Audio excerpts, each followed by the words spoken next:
रात के 1 बजे थे। बारिश जोरों से हो रही थी। रीना, जो 8 महीने की गर्भवती थी, अपने कमरे में अकेली थी। पति शहर से बाहर था। अचानक उसे लगा जैसे कोई उसके पेट पर हाथ फेर रहा है। वो झटके से उठी, लेकिन वहां कोई नहीं था। फिर उसने आईने में देखा। उसके पीछे एक औरत खड़ी थी, सफेद साड़ी में और खून से सनी आंखों के साथ। वो औरत फुसफुसाई, मेरा बच्चा लौटा दो। रीना डर से चिल्लाने लगी।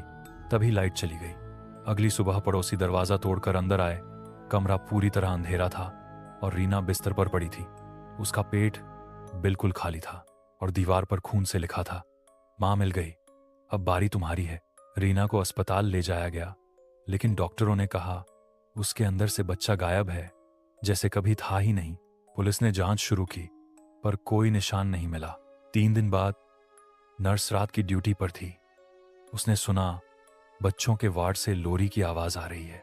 वो धीरे धीरे दरवाजा खोली। वहां रीना बैठी थी और उसकी गोद में एक काला परछाई जैसा बच्चा था। नर्स ने चीखते हुए कहा, रीना, तुम्हें तो मरना चाहिए था। रीना ने सिर उठाया। आंखें पूरी सफेद थीं। उसने कहा, मैं नहीं मरी, उसने मुझे अपना बना लिया है। अब मैं उसकी मां हूं। अगले पल सारे लाइट्स छपकने लगे और वो बच्चा दीवार पर रेंगते हुए गायब हो गया। सुबह जब लोग कमरे में पहुंचे, न रीना थी न बच्चा, बस फर्श पर दूध से लिखा था, अब हर नवजात मेरा होगा। अस्पताल में बच्चों की रहस्यमयी मौतें शुरू हो गईं।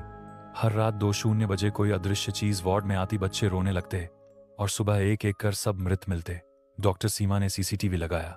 अगले दिन उन्होंने वीडियो देखा और दंग रह गईं। वीडियो में रीना दिख रही थी, लेकिन हवा में तैरती हुई। उसके पीछे वही काला बच्चा था जिसकी आंखें आग की तरह जल रही थीं। सीमा ने डरते हुए गांव के एक बूढ़े तांत्रिक को बुलाया। वो बोला, वो बच्चा शैतान की आत्मा है।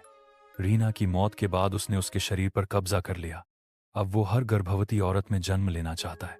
उस रात तांत्रिक ने पूजा शुरू की, लेकिन अचानक रीना वहां प्रकट हुई, हवा में चीखती हुई।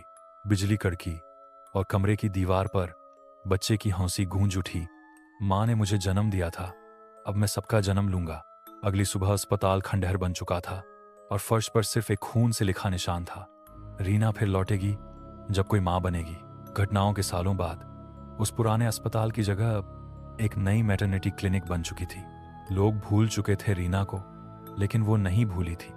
एक रात कविता, जो गर्भवती थी, लेट नाइट ड्यूटी कर रही थी। अचानक लाइट झपकी और कंप्यूटर स्क्रीन पर अपने आप लिखा गया, वेलकम मां। कविता डर गई। उसने पीछे देखा, दरवाजे पर खड़ी थी रीना, चेहरा आधा जला हुआ और उसकी आंखों में वही काला बच्चा झांक रहा था। रीना बोली, तेरे पेट में वही आत्मा पल रही है जो मेरा बच्चा था, अब वो पूरा होना चाहता है। कविता ने कांपते हुए मंदिर से गंगाजल उठाया और उस पर फेंक दिया। रीना चीखने लगी, उसकी देह राख में बदलने लगी, लेकिन राख के बीच से वो काला बच्चा बाहर निकला और फुसफुसाया, मां तो गई, पर मैं अभी जिंदा हूं। कुछ महीने बाद कविता ने एक बेटे को जन्म दिया। वो बच्चा हर रात बिना वजह मुस्कुराता था और दीवार पर अपनी उंगली से खून से वही शब्द लिख देता।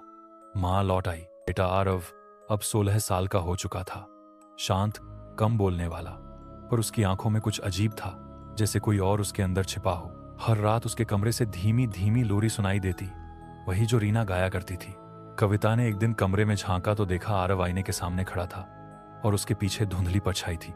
परछाई बोली, तू मेरा अधूरा जन्म है, अब तू मेरी आत्मा का पूरा रूप बनेगा। आरव ने अगले दिन स्कूल में एक लड़के को देखा जो बीमार था। उसने उसके माथे पर हाथ रखा और वो लड़का तुरंत मर गया। सीसीटीवी में दिखा, उसके पीछे एक काली धुंध उठी थी जो रीना के चेहरे जैसी थी। अब आरव खुद को रोक नहीं पा रहा था। रात को वो घर के बाहर गया और आसमान की ओर देख बोला, मां, अब मैं सबको अपना बना दूंगा। अगली सुबह पूरे शहर में 7 नवजात बच्चों की मौत हो गई और हर कमरे की दीवार पर लिखा था, रीना की आत्मा अब उसके बेटे में है। आरव अब समझ चुका था कि उसके अंदर कुछ गलत है। हर रात जब परछाई उसे काबू में लेने की कोशिश करती, वो एक नाम पुकारता, रीना मां। एक दिन मंदिर में एक तांत्रिक लड़की आर्या उससे मिली। वो बोली, मैं रीना की अधूरी आत्मा का शांत रूप हूं, अगर तू चाहे तो खुद को आजाद कर सकता है। दोनों ने मिलकर रीना की आत्मा को शांति दिलाने का अनुष्ठान शुरू किया। आकाश में बिजली चमकी और एक औरत की आवाज आई, धन्यवाद बेटा, अब मैं मुक्त हूं। उस रात पहली बार आरव शांति से सोया और दीवार पर कुछ नहीं लिखा था, सिर्फ एक हल्की खुशबू थी। जैसे किसी माँ का आशीर्वाद